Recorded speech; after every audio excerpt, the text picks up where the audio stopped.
Your emotional strength is not a superpower. It is a trauma response that is actively ruining your love life. If you take pride in being the rock, the fixer, or the low-maintenance one, you are essentially hanging a neon sign around your neck that says vacancy to every narcissist, man-child, and emotional vampire within a 50-mile radius. You think you're holding the relationship together, but here is the terrifying truth. You are the architect of your own exhaustion. You aren't just attracting lazy partners, you are manufacturing them. Let that sink in for a second, because I know it makes you angry. You're thinking, I do everything. I carry the mental load. I manage the emotions. I fix the fights. Exactly. That is the problem. In psychology, there is a brutal concept called the over-functioning, under-functioning dynamic. It's simple physics. Relationships seek equilibrium.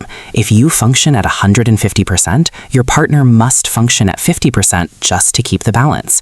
Every time you step up to save the day, you are stealing their opportunity to grow up.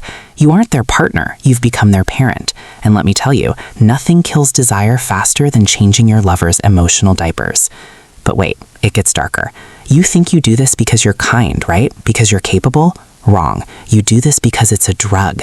Being the strong one gives you a massive hit of control. If you are the one solving all the problems, you are indispensable. And if you are indispensable, they can't leave you. This isn't love. It's a survival strategy you likely learned when you were 7 years old. You learned that to get love, you had to be useful. You had to be a utility, not a human being. So now you equate struggle with intimacy. If you aren't suffering for your relationship, you don't feel like you're earning it.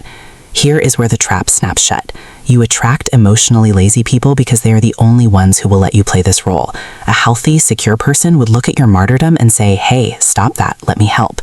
And that would terrify you. Why? Because if you aren't needed, who are you? A secure partner would force you to be vulnerable, to ask for help, to be weak, and being weak is your biggest fear. So you unconsciously reject the healthy ones. You call them boring or no spark, and you sprint toward the chaotic mess who needs saving. You are addicted to the project, not the person. The result is a phenomenon I call weaponized incompetence, and it's why you're exhausted right now. Your partner learns that if they just play dumb long enough, if they hesitate, if they act helpless, you will swoop in and do it for them.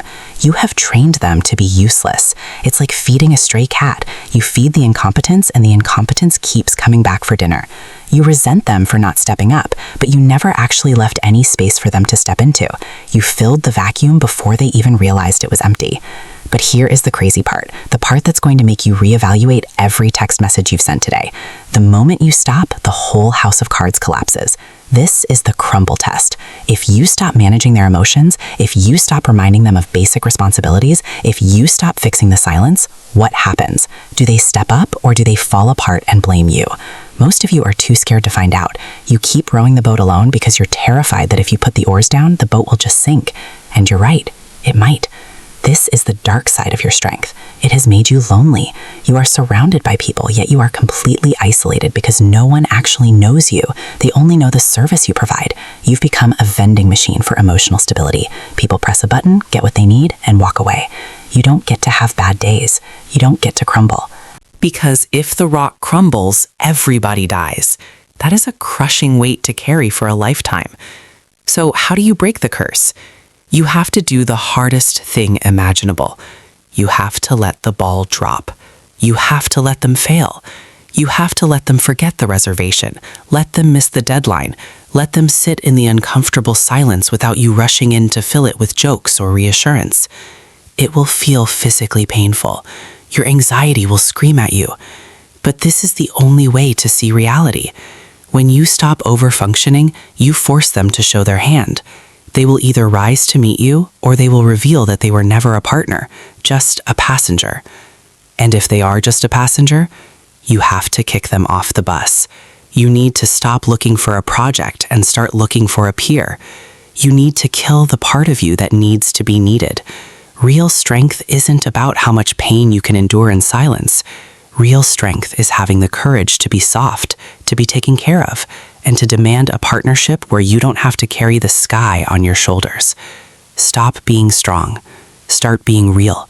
Because right now, your strength is the only thing standing between you and the love you actually deserve.